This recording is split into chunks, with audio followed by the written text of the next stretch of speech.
Welcome to The Crunch with Crib Creative. I'm Jess, and each week we're going to be diving into the stories of some of Perth's best agents and business people, how they got where they are, and what they learned along the way.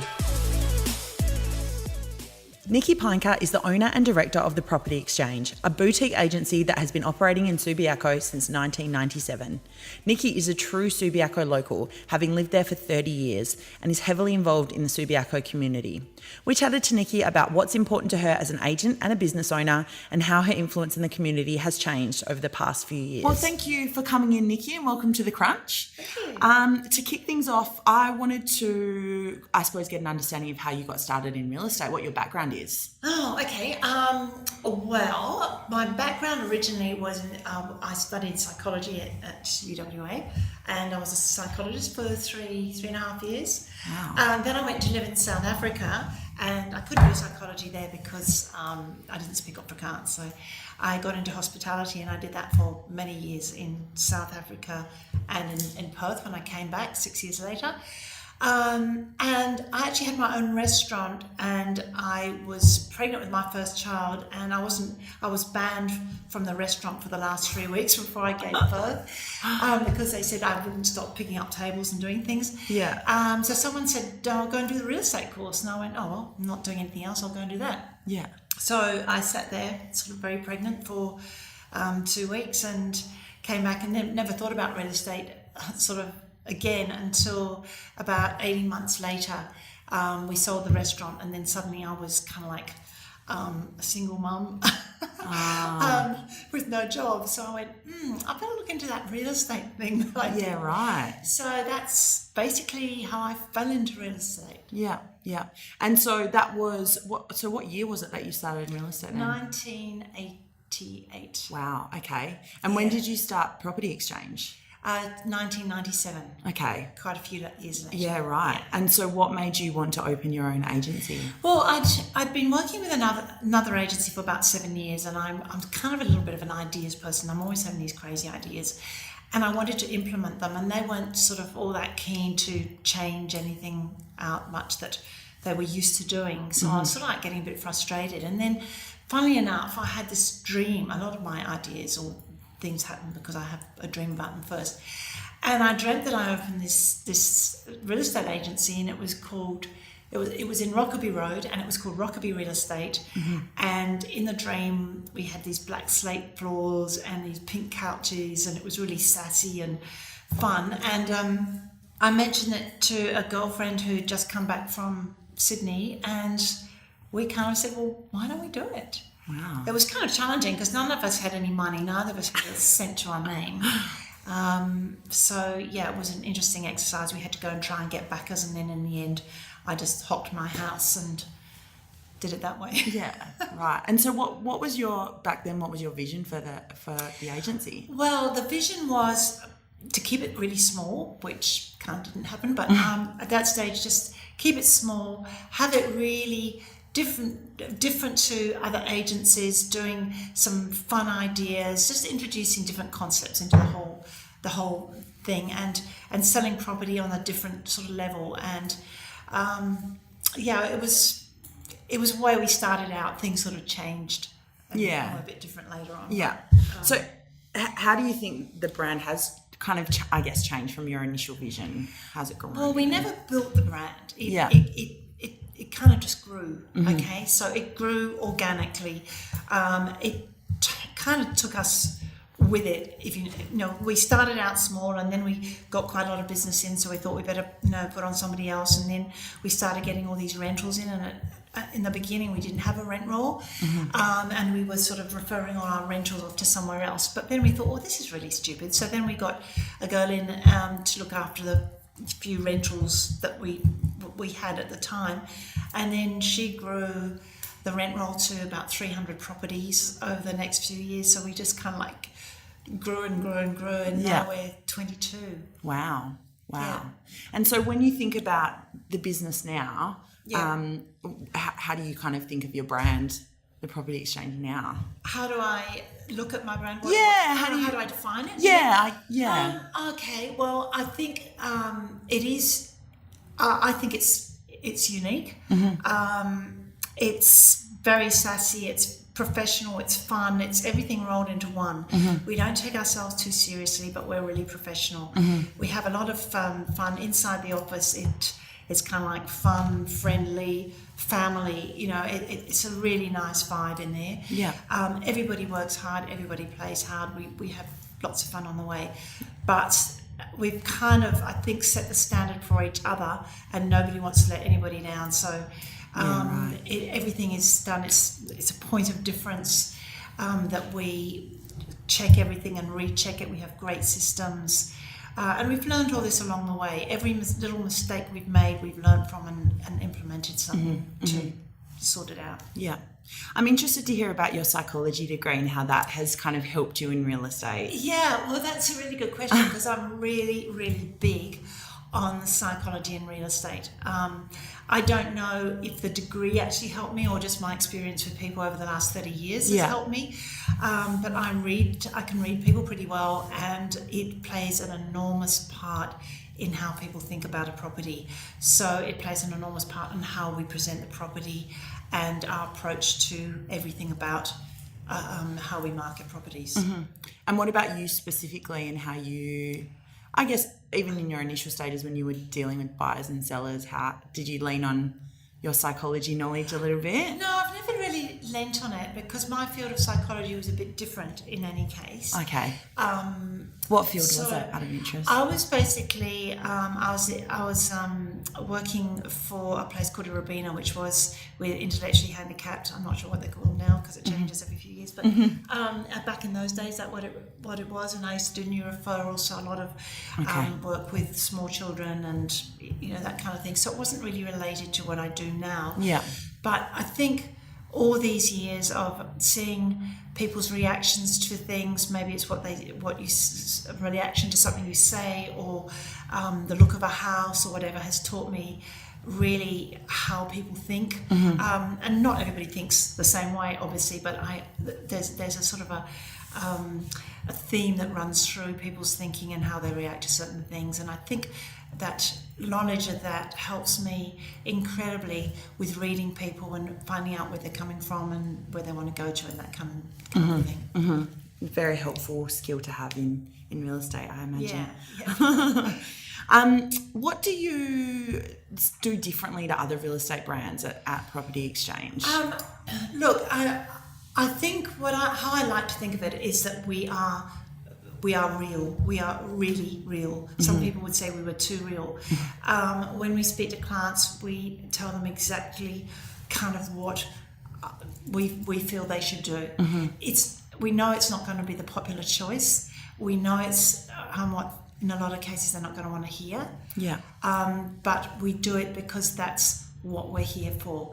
And we might lose some business over that, but it always comes back to you. If you've told the truth and said what you think and been totally honest with them, and not told them, things that are going to get you the business or maybe get you the business, I think people really appreciate that. And I think that we've been doing this way for so long that people come to us now because they want to hear the truth. They want to hear that their property isn't worth what they were hoping or thinking it was worth, or that they're going to have to do this, that and the other in order to get a good price, that they want to be told and guided in that way. Whereas before, I think people just took everything that an agent said as gospel and they went with the one who told them the best news. And it's not the way to get the best result. Yeah, definitely. Obviously, we chatted about your background, and you've come from a couple of different careers, I guess. What do you think is the biggest challenge that you've faced in your career? My real estate career? Real estate and other. Well, no, okay, there's been a few. But, in real estate, for instance, the biggest challenge I had in real estate was, I guess, the GFC really threw us. Yeah. It was a really difficult time for me. My business partner decided she didn't want to be part of it anymore, so I had to make a really big decision. That was whether to sell out and kind of walk away from 11 years' work, or whether to take on an enormous debt in times which were at that point really insecure and unpredictable, and nobody knew what was going on. And I had a lot of sleepless nights over that one, I can tell you. But in the end, I just woke up one morning and I went, Nick, just do it.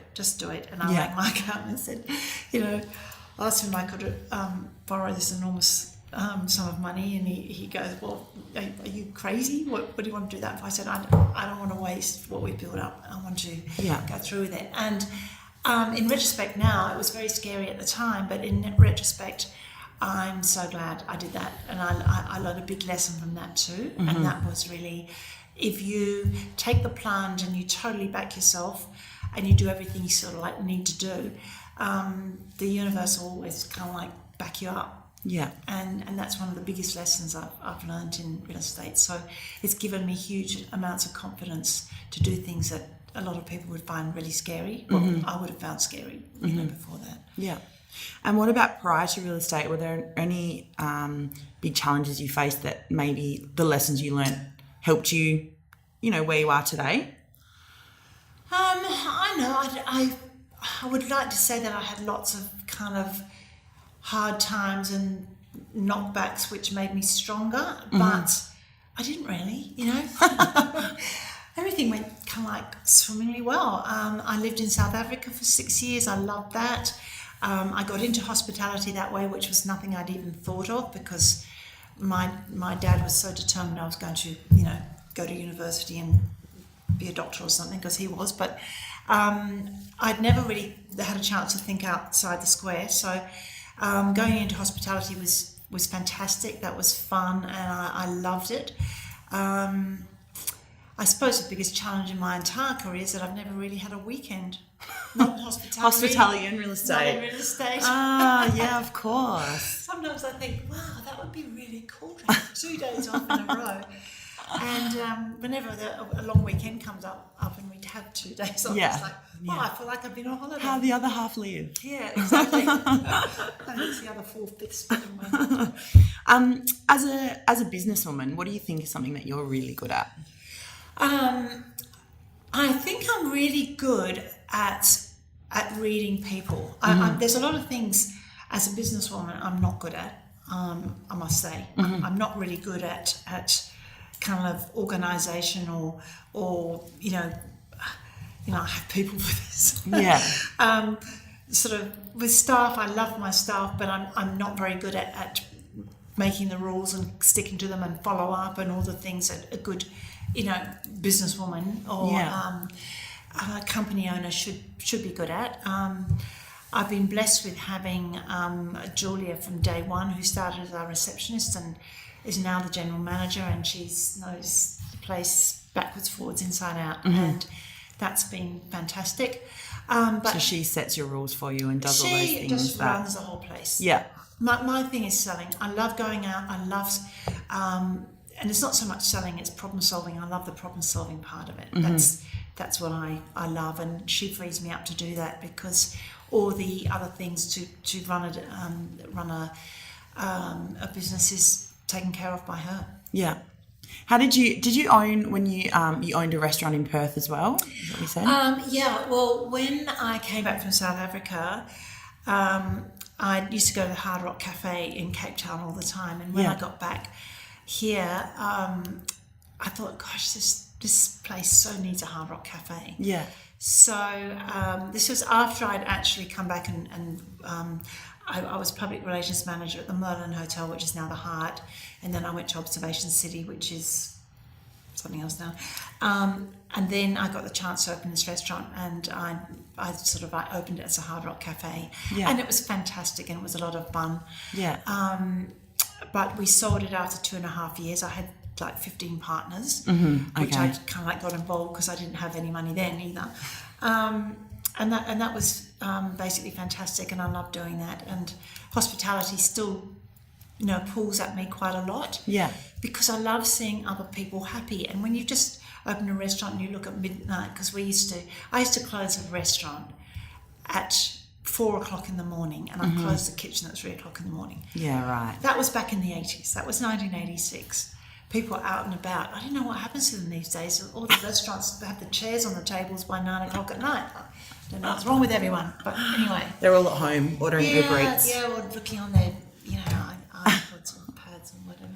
Yeah. So how have you managed to run a couple of businesses where organisation and rule setting and those things seem to be key, especially in hospitality? Yeah. How do you just surround yourself with people that, Exactly do that. Yeah. I surround myself with the best. Yeah. And I've got the best now. I've got the most amazing team. Everybody there knows exactly what they're doing. They help, they assist each other. You never hear in the company that this isn't my job. It's more like, what can I do? I've got a bit of free time. Can I help you with something? It's fantastic. And they all know their stuff so well. So yeah, I mean, you can't have a great business if you don't surround yourself with great people. Yeah. How do you find those people? Look, It's hard. not all the time. Look, it's been over 20 years. Obviously, there's been a lot of turnover for various reasons. Two of my girls have just announced they're pregnant now, so I go like, oh, here we go again. But no, they get attracted to the culture and they either fit in with it or they don't. Yeah. And the culture is really strong and it's really positive. And anybody who doesn't fit into that thing, they'll either want to leave themselves or we might have to give them a push, but that doesn't generally happen. They just can't keep up with, you know, the work hard, play hard mentality. The pace. Yeah, right. Yeah. What's something that you maybe come up against all the time, something that you believe that the people around you, whether it's colleagues or clients even, the industry in general, maybe doesn't agree with? But the way I do things, well, I don't do anything too dramatic. I have a sort of fairly special way of marketing my properties, which some clients and some of my colleagues have sort of asked about. But you see, I've got a belief that there's no set price for property. Okay, so when people call you in and say, "Look, what's my property worth?" I feel like saying, "Well, what's it worth to who? What is the You know, what's it worth to me, or what's it worth to you, or what's it worth to that person out there?" Everybody puts a different worth on most things, but a house is very, very much, that can be very different. So I see all the different ways of marketing now and how people do it, and I know that how buyers get frustrated with things that really don't give them any information. But we also don't want to tie ourselves into an asking price and then say, well, okay, well, no one's going to offer us more than that. So one of my ways of doing it is I do an offers over price, which is offers over less than that client wants.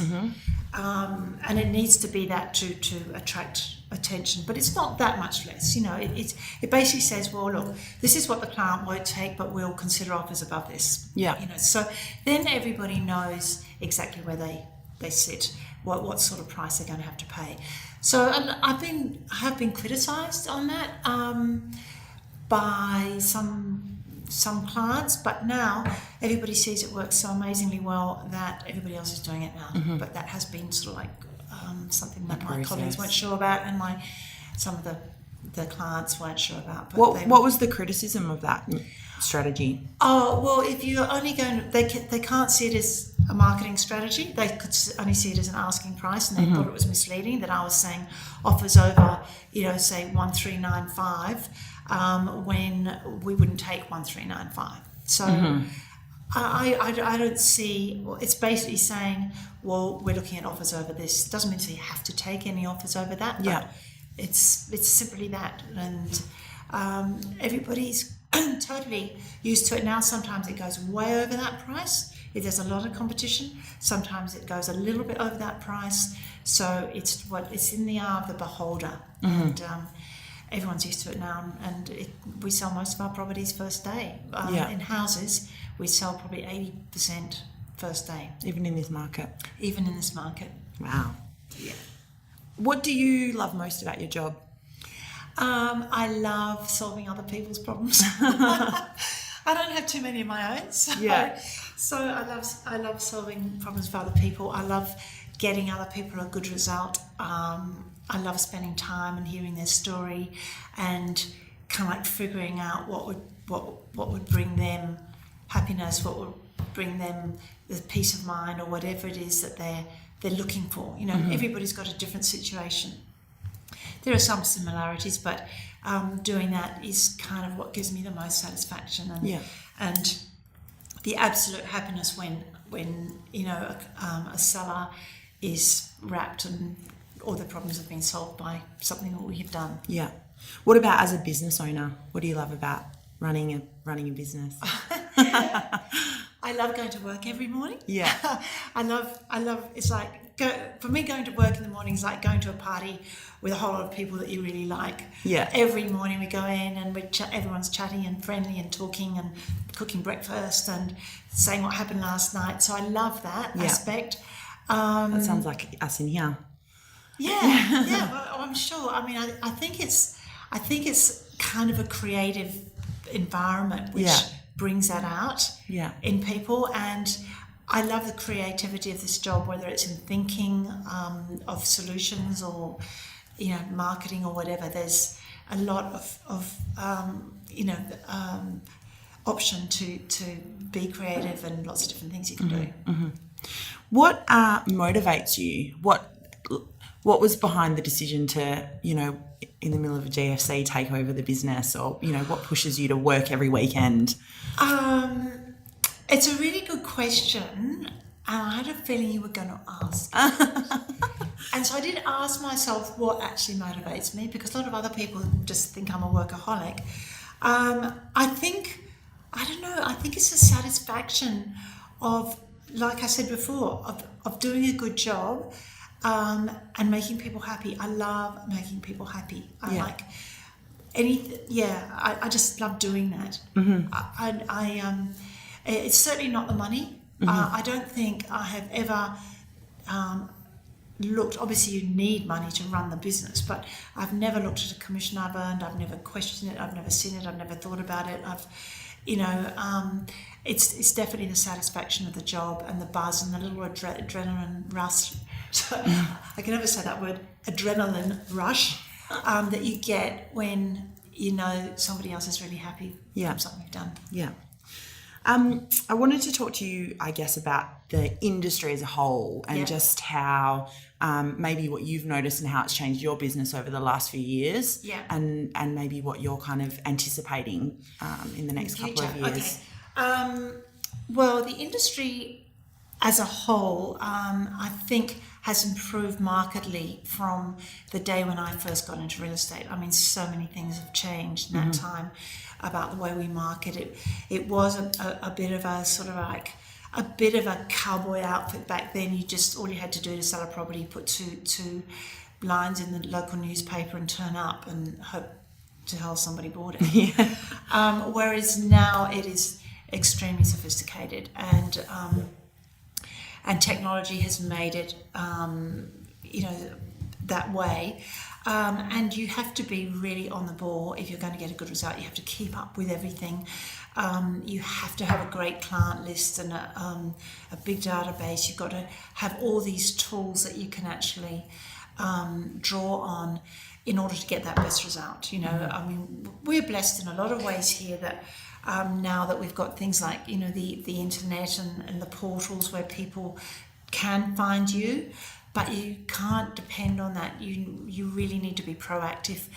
Anyone can get a result. A seller can put a sign up themselves and sell their own property, and they'll get a result. But is it the best result? It would never be, because and nobody knows. You don't know what you don't know. So people go, "How do you know?" But you know because you know of the circumstances you create to get that great result for them. And that might be from advice to all sorts of things that you need to be able to do now. As for the future of it, I mean, there's some very good real estate agents around now, much more so than the old days, and I think there's an awful lot more women in the industry than there ever was when I got into it, and they tend to be a bit more empathetic and understanding of sort of around the lifestyle more than just selling the house. It's the whole lifestyle and approach that has changed and softened a lot from the old days, which was sort of 30 years ago. Where it's headed is interesting. I don't think that real estate agents will ever be 100% replaced, because you need that one-to-one interaction. You need to be able to feel people comfortable about purchasing. There's lots of talk that it'll all be done on the net and that kind of thing. I can't see that will ever apply 100% to real estate, because there's too many other things involved, and a lot of it's around psychology. Yeah. And the use of psychology in that. I guess it's such a big asset for people to just sell. It's not like jumping on eBay and selling your old clothes. So to have, you were talking about having the market knowledge and having, that whole, everything that people need from an agent. It's the advice. We are really very strong on giving brilliant advice. I say it myself. You said, what are you good at? I give great advice. Yeah. I can walk into a house and know in an instant what needs to change, what doesn't need to change, what a client's going to, a buyer's going to love about it, what they're not going to like about it. And it's that advice around minimising those perceived faults, and really making the most of the best sides of it. So it's not that simple. I mean, I still, it's much better than the old days now. I mean, I looked, when you saw the internet in the old days when people had to present their homes, and you just shake your head and go, well, how would you ever get a decent price for that house? Obviously, that's got a lot more sophisticated, and with all the shows on television and that kind of thing as well, people are a lot more informed and much more aware of presentation, because you have to show people exactly what you want them to see. And if you fail in that, you will fail in getting that good advice or good results. Sorry, not advice.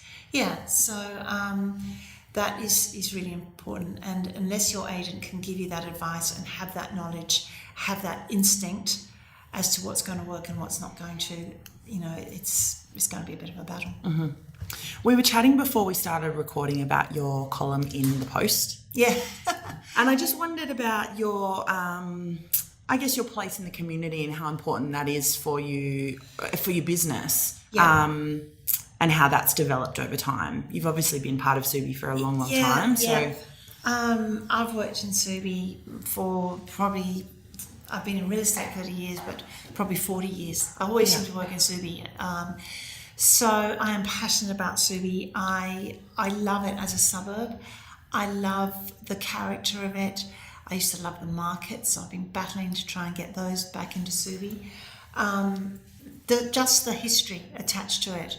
I think it's just made it one of the most gorgeous suburbs. I mean, look, I actually live in Claremont, and I've been in the same house for 35 years, so I do get attached to things. But Subi I've always had a passion for, and I just wanted a few bits of the old Subi back. I feel like we've been losing it. A lot of things of the good things have come out of Subi, and they haven't been replaced. So I'm really working at getting that back into Subi and get the life and the colour and more creativity and all those things back. And I know the residents want it as well, so it's just a matter of working on getting those things together. Yeah. So I do write about them, and I do express my opinions, which I'm known to do, and just more to get other people involved in thinking the same way. Yeah. So apart from, is there any kind of, are you on any councils? Are you part of any of those? No. A lot of people keep nagging me to go on council, but I say, no, I won't go on council, because then I can't say the things I want to say. I feel so. You have to shush. I know. I've got to be diplomatic, and that is just not in me.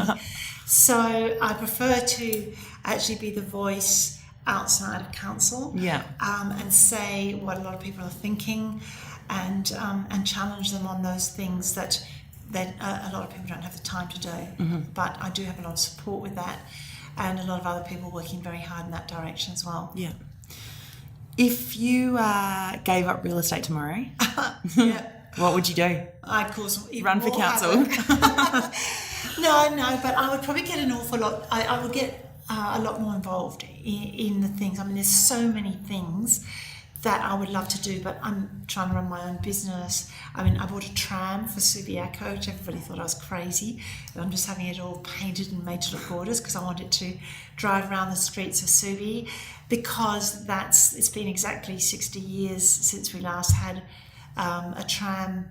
This is a 60-year anniversary of that, and I want to bring it back. Look, it is on wheels, it's not on rails, but it looks like an old tram, and I want it just to wander around the streets and let people hail it down and pick people up and drop them off where they want to, because that's kind of the old style of how things were done. It was all very... So you've purchased the tram? I bought the tram, yeah. And is it going to...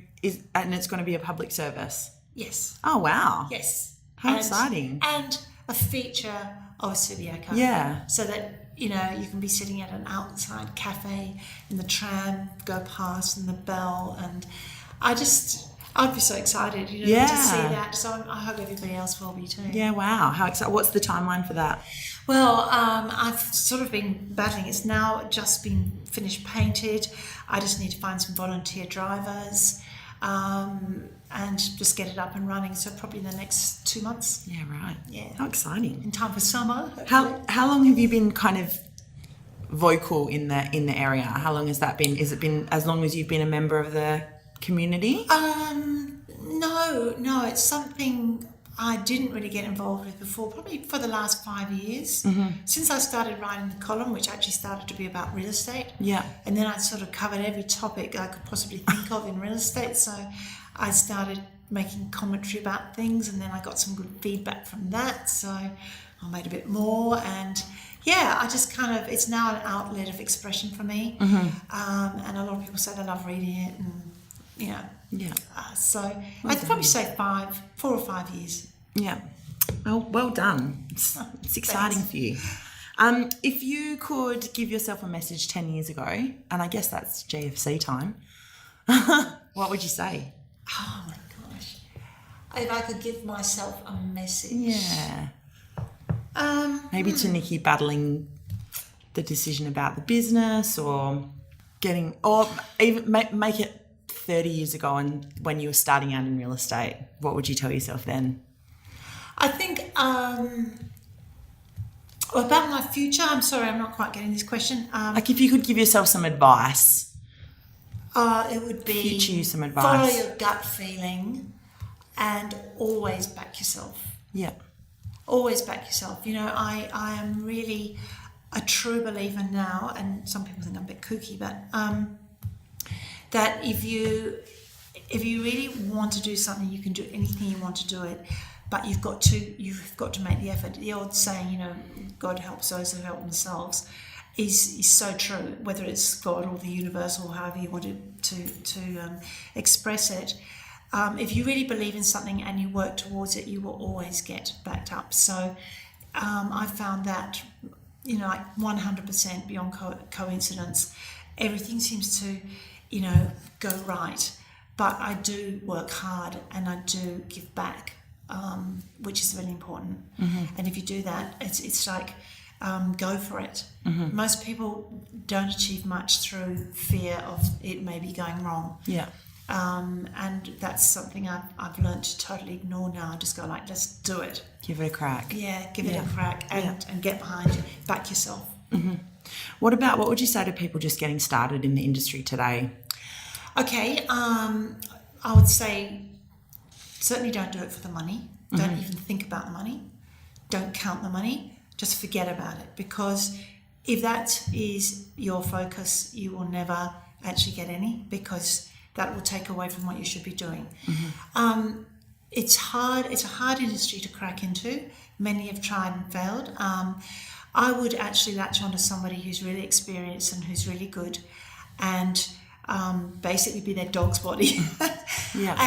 and help them, be a support to them, listen, learn, remember, and basically feed off somebody who's really experienced and knowledgeable, and learn that way, and get used to being in the field, because it doesn't matter what you learn in a course or anything else, it doesn't prepare you for being in the field and actually talking to lots of different types of people, and hands-on experience with somebody who knows what they're doing would be the way I would get into it now. Yeah. Good advice. Very good advice. And then, so my last question for you, we're nearly done, is what are your goals for the next couple of years for yourself and for the business? Okay. Just turned 66, so I'm sort of thinking I might slow down. It's always been, my business is like my baby. Okay, Yeah. It is like a baby. If I was going to adopt out my baby, I'd be incredibly careful who I adopted it out to. I wouldn't adopt it in the first place, but if I was, so it's a bit like that with the business. I have been approached many, many, many times to sell this business or to become part of a big conglomerate or franchise or whatever. I've never wanted to do that. I've always wanted to keep it boutique and just basically be a big fish in a small pond, which is our immediate areas.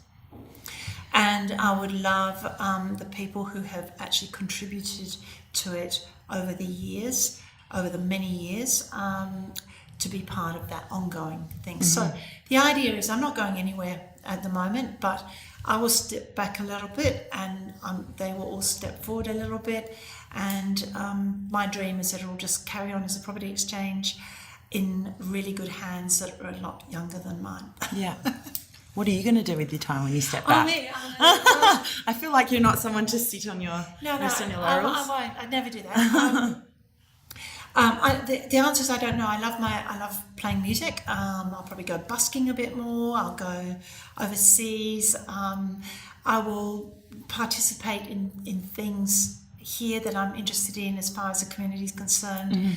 And help where I can and be creative where I can.